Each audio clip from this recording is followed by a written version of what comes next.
Good evening. You're watching the news on Croatian television. Croatia's president, Kolinda GrabarKitarovic, says she wants to put an end to the war of words between Croatian and Serbian officials. This, she told Croatian radio today, was the reason she extended an invitation for an official visit to Serbian President Aleksandar Vučić earlier this week. We will have to address our unresolved issues sooner or later. I believe that the sooner we de-escalate tensions, the easier it will be to talk about these issues. I also believe the sooner we start talking, the sooner the time will come when we can resolve them.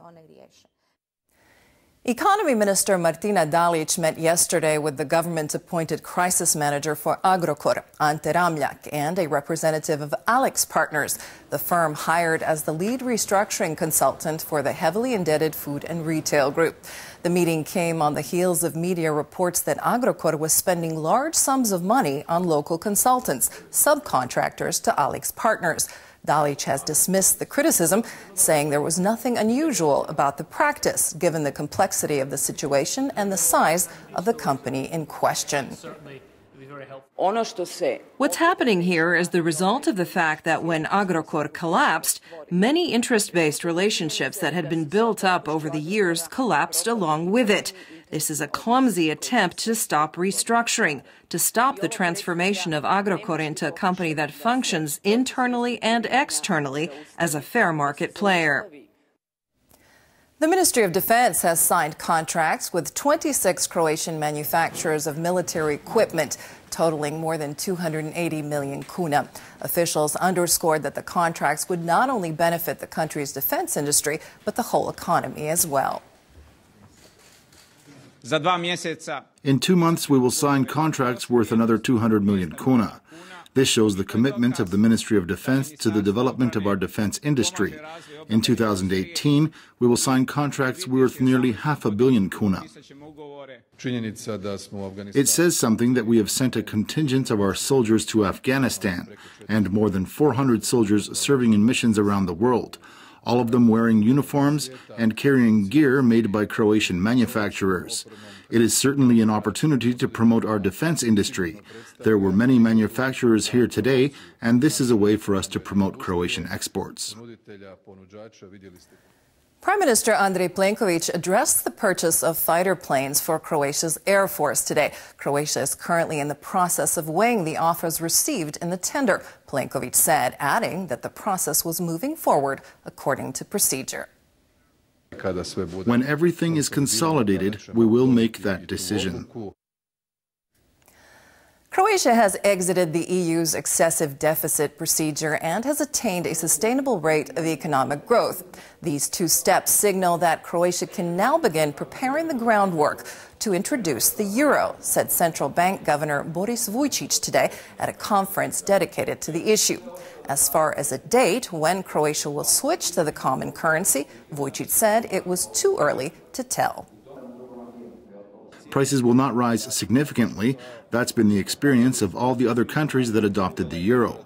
Statistically, prices rose by an average of 0.23% in the year after the introduction of the euro. This means that if we have inflation of around 2.1%, then that year it would be at around 2.3%. We will probably need 6 to 7 years to adjust, primarily on the spending side. During this period, economic policy will have to be consistent with minimal oscillations. I believe the central bank will capitalize on the introduction of the euro as an opportunity to speed up reforms. Justice Minister Dražen Bošnjaković met last night with Croatian fishermen working in Savudrija Bay. They agreed that they would hire a law firm in Ljubljana to contest the fines issued to the fishermen by Slovenian police. The tickets charge the fishermen with illegally crossing into Slovenian waters and threaten them with a ban on entering the neighboring country. The Croatian side plans to argue that the legal action threatened is disproportionate to the alleged violations committed and goes against EU rules. The disagreement boils down to the unilateral implementation of the arbitration ruling, which Croatia does not recognize because it exited the proceedings. It is now affecting the lives of people here who make a living by fishing. We've hired a well-known law firm to assist them and will cover the legal costs. In sports, Croatia and Canada are tied at 1-1 after day one of their first-round Davis Cup World Group clash in Osijek. Making his Davis Cup debut, Croatia's Viktor Galovic lost to Denis Shapovalov in straight sets in the second match of the day. This afternoon, Borna Ćorić came back from being a set down to beat Vasek Pospišil 3-6, 6-2, 6-3, 6-2. The teams play their doubles match on Saturday. Croatia's Olympic Committee has selected alpine skier Natko Zrnić-Dim to carry the Croatian flag at the opening ceremony of the Winter Olympic Games in Pyeongchang, South Korea. This will be the fourth Olympic Games for the 32-year-old Zagreb native.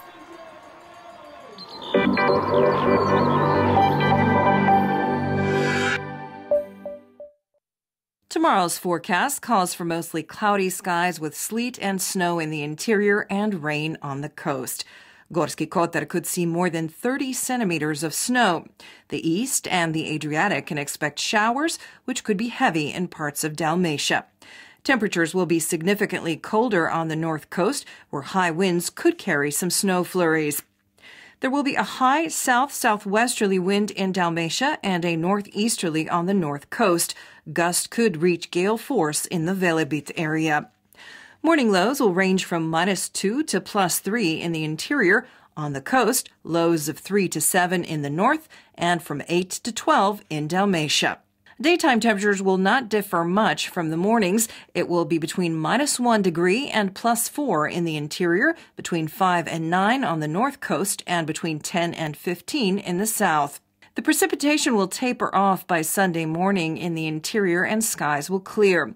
Morning fog will give way to clear skies on Monday, but a new system will arrive on Tuesday, bringing more sleet and snow. Morning temperatures will get even colder, dipping below zero throughout the interior and down to -10 at higher elevations.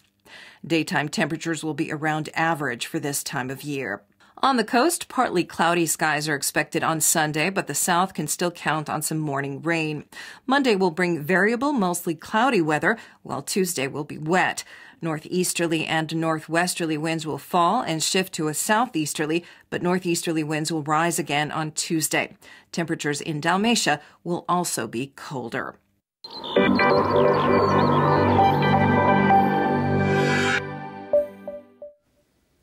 And that brings us to the end of our program. Thanks for joining us. We'll see you again tomorrow.